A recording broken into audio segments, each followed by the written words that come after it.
And joining me now from the other side of the aisle is Republican Senator Mike Braun of Indiana.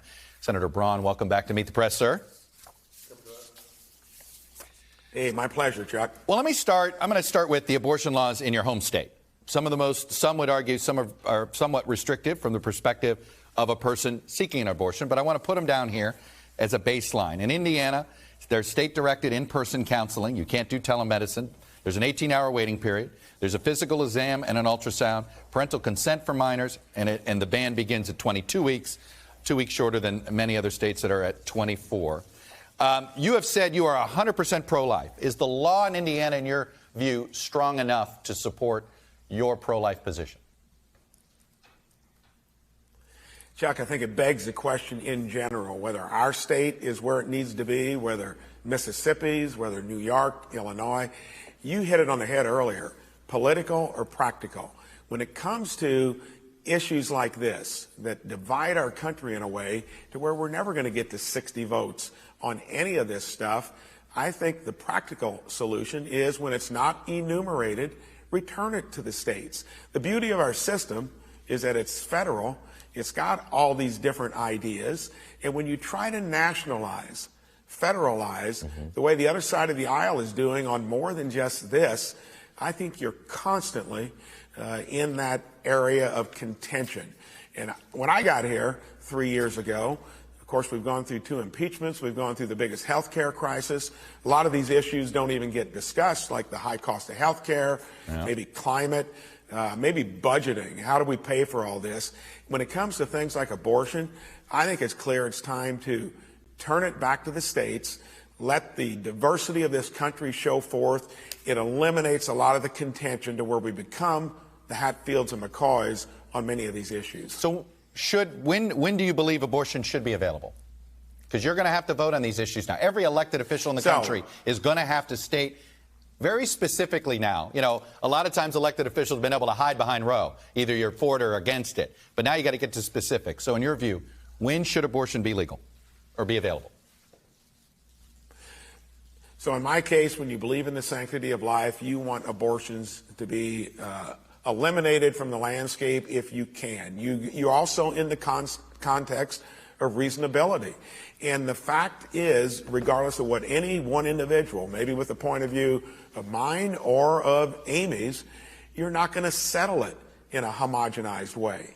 And that needs to reflect itself throughout states, and whatever one's opinion is, whatever you're trying to do politically, why try to do it at the national level? We generally don't do things well here anyway, and on something as contentious as this, it seems like it would make common sense, it'd be practical and not political to send it back to the states and let every state do what they want to do and live with it, and if you don't like it, then go to work within those legislatures. It was never enumerated in the Constitution that this would be something that would be done at the federal level. And it takes the decibel level, the caustic nature of politics, as we see it here in D.C., takes it to another place. I understand it. You don't believe, though, there should be a baseline protection of a woman being able to get and have access to abortion. You don't believe there should be any baseline protection for that? I think it's a difference, again, without the specificity of this issue, is when you come down to things like this, why you want to nationalize that in, say, your Bill of Rights, so to speak. It was never intended. When you have a judicial ruling, like occurred back in 73 and 92, that was a judicial ruling, and now it's being said to be constitutional, and that's where you get into the contention, into the highly vitriolic nature of politics, and I think that ought to be the domain of the states. That's the way the Constitution intended it to be. All right, so you want to see a ban on abortion. How would you enforce a ban on abortion? You're going to let that up to the individual states, and you might find that right mix. I'm not saying we got it right in Indiana. I'm saying it's not right in New York. Maybe you find that happy medium. What's your idea? More people are going to say, hey, what's your idea? My idea is that with what's happened with technology, when you look at all the things that we know now about the unborn. It needs to be different. It needs to be different from where it is. And I don't have the silver bullet. I don't intend to put it out there. I just think you got a better idea of getting where you need to be, not trying to homogenize it at the national level. It sounds like you're uncomfortable with figuring out how you would enforce the ban, because I think that's a question. Do you criminalize abortion? Would you criminalize it? I'm perfectly comfortable with doing it, just not at the level where everybody's got to live with the same thing. And when you talk about criminalizing it, then all you're doing is taking this to a logical extreme that you'll never get to anyway. We just need to take it off of where it is, send it back to the states. Let's find that right way to address it. And this applies to many other issues as well. Well, I want to ask, because one of the issues, look, I originally invited you on to talk about the vaccine mandate, and you're a vigorous opponent of the federal government's private sector vaccine mandate. And you're worried about the liberty of the unvaccinated. What about the liberty of the woman who doesn't want to carry a pregnancy to term? Why should the government force that? You don't want the government to force people to get a vaccine. You're essentially advocating for the government to force a woman to carry a pregnancy to term that she may not want to do. You might try to create that as an issue of equivalency. I don't. In this case of a vaccine mandate, and I think clearly the turf I chose to pursue would be doing it through the Congressional Review Act. That was set up for the intended purpose of an executive branch that got into overdrive. And I chose to go that route and got all other Republican senators on board quickly.